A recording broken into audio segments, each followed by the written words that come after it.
오늘 우리가 볼 말씀은 잠언 20장 23절부터 30절까지가 되겠습니다. 23절부터 봅니다. 한결같지 않는 저울추는 여호와께서 미워하시는 것이요 속이는 저울은 좋지 못한 것이니라. 사람의 걸음은 여호와로 말미암나니 사람이 어찌 자기의 길을 알 수 있으랴. 함부로 이 물건은 거룩하다 하여 서원하고 그 후에 살피면 그것이 그 사람에게 덫이 되느니라. 지혜로운 왕은 악인들을 키질하며 타작하는 바퀴를 그들 위에 굴리느니라. 사람의 영혼은 여호와의 등불이라. 사람의 깊은 속을 살피느니라. 왕은 인자와 진리로 스스로 보호하고 그의 왕위도 인자함으로 말미암아 견고하니라. 젊은 자의 영화는 그의 힘이요 늙은 자의 아름다움은 백발이니라. 상하게 때리는 것이 악을 없이 하나니 매는 사람 속에 깊이 들어가니라. 아멘. 자, 한 절 한 절 하나가 다 참 깊이 새길 말씀이죠. 23절을 보면 한결같지 않은 저울추, 각각의 저울추, 하나님이 미워하신다. 저울추의 무게가 다 다르다는 것이죠. 무게가 다른 저울추는 속인다는 거예요. 거짓된 상술에 대한 비유죠. 여호와께서 미워하시는 행위다. 저도 얘기했지만 우리가 어떻게 장사하는 분들 어떻게 장사하고 살아야 되나. 장사는 속이는 게 기본같이 되어 있어. 그러면 어떻게 더 많은 이익을 얻겠어요. 그죠? 이제 성경은 그것에 대해서 금하고 있다는 것을 우리는 정말 한번 깊이 생각해 볼 필요가 있다는 거예요. 기본적으로 속인다는 것, 남을 기만하는 행위고 하나님을 모독하는 행위가 될 수 있다는 것이죠. 24절은 사람의 걸음은 여호와로 말미암나니 사람이 어찌 자기의 길을 알 수 있으랴. 여러분은 여러분의 장래 알 수 있습니까? 내일 일도 모르죠. 결국 여호와의 절대 주권에만 신뢰하라, 이 얘기예요. 하나님만 믿고 따라가라. 사람은 앞날을 알지 못해요. 왜 이렇게 만드셨을까? 하나님만 의지하게 하기 위해서. 여러분 아멘 하십니까? 사람은 우리 자신의 앞길을 절대로 알 수 없습니다. 여러분 자신하지 마세요. 여러분의 운명을 자신하지 마세요. 내일 일은 난 몰라요. 하루하루 살아요. 그 찬송을 우리가 믿음으로 불러야 되는 거예요. 25절은 함부로 이 물건은 거룩하다 하여 서원하고 구에 살피면 그것이 그 사람에게 덫이 된다. 무슨 얘기예요? 신중하지 않는 판단, 이게 얼마나 큰 폐단을 불러일으키느냐. 이걸 짐승이 덫에 걸리는 것으로 설명하고 있죠. 서둘거나 까불거나 성급해서 이런 낭패를 당하는 거예요. 이 서원이라는 행동보다는 성급함이라는 부정적인 태도에 이 말씀이 더 초점이 맞춰져 있다는 것을 볼 수 있죠. 즉 충분히 생각하지 않고 나오는 말과 행동, 이건 결과적으로 항상 부정적인 결과를 초래할 수밖에 없다는 거예요. 신중하라, 신중하라. 우리 믿음 생활하는데, 신앙 생활하는 데 있어서 꼭 필요한 거예요. 깊은 생각과 신중함. 메디테이션이라는 말의 의미가 뭐예요? 곱씹을 하는 거잖아요. 기본적으로 우리 인간의 노력과 계획은 그 자체로는 창조주 하나님의 선의와 통치보다 우선할 수 없다는 것을 깨닫고 인정하면서 우리는 살아야 돼요. 그러니까 어떤 일을 도모할 때마다 배후에 하나님이 계시다는 그런 통찰력이 필요하다는 거예요. 이게 신앙이에요. 그래야지 내 뜻보다 전능하신 하나님의 뜻을 따라가고 순종할 수 있다. 기본적으로 이렇게 되는 것이죠. 근데 그걸 자꾸 잊어먹고 일단 내 뜻대로 해보자 하니까 실패하고 낭패를 볼 수밖에 없다는 것이죠. 26절은 지혜로운 왕은 악인들을 키질하며 타작하는 바퀴를 그들 위에 굴린다. 이게 무슨 소리냐면 26절부터의 말씀은 지혜로운 왕은 악인을 선별해서 심판한다는 거예요. 즉 어떻게 하냐? 추수 때 알곡과 가라지를 갈라내잖아요. 그렇게 하는 농부와 같이 악인들을 선별해서 심판해야지 공의를 지킬 수 있다. 왕에게 주어진 특권이죠.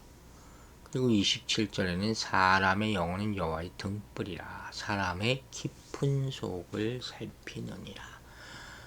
영혼에 대한 말씀이 사실 이렇게 많이 설명해 놓은 구절을 찾기가 쉽지는 않아요. 영혼은 여호와께서 사람의 마음의 깊은 곳까지 보는 바로 그 장소를 말하는 거예요. 우리 안에 그게 있습니다. 과학적으로는 영혼을 증명할 수 없어요. 그렇죠? 과학자들이 아무리 무슨 마이크로스코프를 만들고 현미경으로 살펴봐도 이건 인간 자아에 있는 거죠. 내적인 것이죠.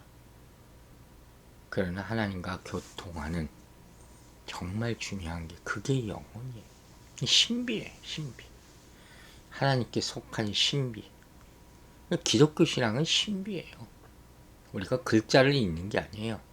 성령으로 쓰여진 글, 하나님의 말씀을 읽는 것이죠. 영혼이 살아있지 않으면 이 말씀 죽었다 깨어나도 이해 못합니다. 근데 하나님이 인간을 창조하실 때 혼을 불어 넣으셨잖아요. 그게 생명이에요. 이 의식, 인식을 가지고 살아가는 사람, 내가 하나님의 피조물이라 하는 것을 생각하고 하는 사람, 이 사람은 그분의 말씀을 그대로 받을 수가 있는 것이죠. 그래서 하나님과 소통하는 것이 영혼이고 그 안에서 바로 양심이라는 것이 기능을 하는 거예요. 양심이 없다 하는 것은 하나님을 모르기 때문이에요. 하나님은 언제 어디나 계시는 분이지만 무엇보다도 인간 안에 그 신성을 넣어두셨어요. 그게 양심이에요. 보이지 않는 율법이라고도 하죠. 그것으로 인해서 죄로 인해 망가진 후에는 예수 그리스도의 영인 성령으로 다시 임하시는 거죠. 보혜사. 이게 신비롭고 존귀한 성경의 비밀이죠. 그러므로 우리는 항상 우리의 영혼을 두려움과 떨림으로 보살피고 지키라 하는 거예요. 내 몸 안에 하나님의 영이 있다. 여러분 이해하시기 바랍니다. 28절은 왕은 인자와 진리로 스스로 보호하고 그랬어요. 왕이 보호자를 지키는 원리가 뭐라고요? 그게 인자하심이에요. 26절과 짝을 이루는 거예요. 악인의 심판과 의인에 대한 인자함, 은혜와 심판, 이 두 가지, 이것이 왕의 보좌를 지키는 필수 요소예요. 때에 따라서 이와 같은 것을 사용하시게 되는 것이죠. 29절 재미있는 말씀이 있어요. 젊은 자의 영화는 그의 힘이요 늙은 자의 아름다움은 백발이니라. 이 구절 읽으면서 제가 한동안 묵상을 했어요. 이게 무슨 소리냐면 젊은 자가 가진 힘, 노인의 백발, 이건 뭐예요? 우리가 나이가 먹어감에 따라서 나타나는 자연적인 현상이에요. 젊을 땐 힘이 있죠. 늙으면 머리가 허해지고, 그렇죠? 이게 다 축복으로 여기라는 거예요. 인생의 각 단계에 있어서 합당한 복이 있어요. 그러니까 젊다고 너무 자랑할 것도 아니고 늙었다고 너무 좌절하고 절망할 것도 없다. 그에 따라 받는 복이 있다. 한번 여러분의 복을 세어보시기 바랍니다. 30절 상하게 때리는 것이 악을 없이 하나니 매는 사람 속에 깊이 들어가니라. 사랑에 매죠. 여기서는 아무런 징계 없이 복을 받는 의인과 매를 맞고 악을 제해야 하는 악인을 대조하고 있는 것이죠. 큰 재앙 없이 살아가는 의인은 젊을 때 힘을 얻고 노년에 백발을 얻어서 평안한 삶을 살아가게 된다는 그런 맥락이에요. 하지만 악인은 여호와께서 보내신 징벌의 채찍을 맞으며 살아가게 될 것이다. 말년이 비참하게 되는 것이죠. 자, 이렇게 26절부터 30절까지의 말씀을 요약해보면 지혜로운 왕은 정의롭고 공정한 나라를 세우기 위해서 악에 대한 단호함과 엄정함을 지녀야 한다. 또 악을 구별해서 징계할 수 있는 분별력을 가져야 된다. 동시에 통치를 견고하게 하기 위해서 인자와 진리로 다스려야 한다. 통치 원리죠. 이 원리가 다 조화롭게 지켜질 때 비로소 그 공동체가 평안할 수 있는 것이죠. 이렇게 보면은 잘못에 대한 엄격한 징계와 훈계를 권면하는 것이죠. 이 이유는 반성하고 뉘우칠 기회를 줌으로써 악으로부터 돌이켜 떠나게 하기 위함이다 하는 것이에요. 우리는 하나님의 징계가 있다는 것을 인정하고 그것이 임했을 때 회개할 수 있어야 돼요. 그런 기회가 여러 번 있어요. 그때 받으시라는 거예요. 또한 지도자는 하나님의 공의로우심을 실천하기 위해서 알곡과 가라지를 걸러내는 분별력을 가져야 된다. 솔로몬 왕이 지혜를 발휘해서 어린아이 침몰을 가르는 판결을 하지 않습니까? 그 지혜를 구하라는 거예요. 왕에게는 반드시 이런 지혜가 필요하다. 오늘날에는 뭡니까? 시대가 점점 악해지니까 악을 분별하고 경계할 수 있는 영적 민감함, 이게 있어야 돼요. 사단이 내 코앞까지 와 있는데, 이미 붙잡혀 있는데 그걸 모르고 있어. 불쌍한 거예요. 또한 잃은 양 한 마리를 찾아 나서는 목자의 심정도 필요하다는 것이죠. 하나님의 사랑, 신실하심이 백성을 지키고 인도하는 것처럼 공동체에 대한 관심과 사랑을 늘 가지고 있어야 된다. 여러분, 이 세상에 대해서, 이 세상의 통치자들에 대해서 우리는 계속 기도해야 돼요. 우리가 속한 공동체, 이 나라의 지도자들을 위해서 기도하시기 바랍니다. 그들이 하나님을 경외하며 인자와 진리로 공동체를 이끌 수 있도록 그들에게 하나님의 엎드리게 그렇게 하여 주시옵소서 기도하시기 바랍니다.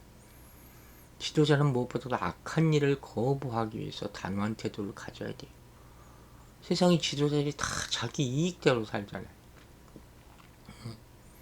자기의 권력을 누리기 위해서.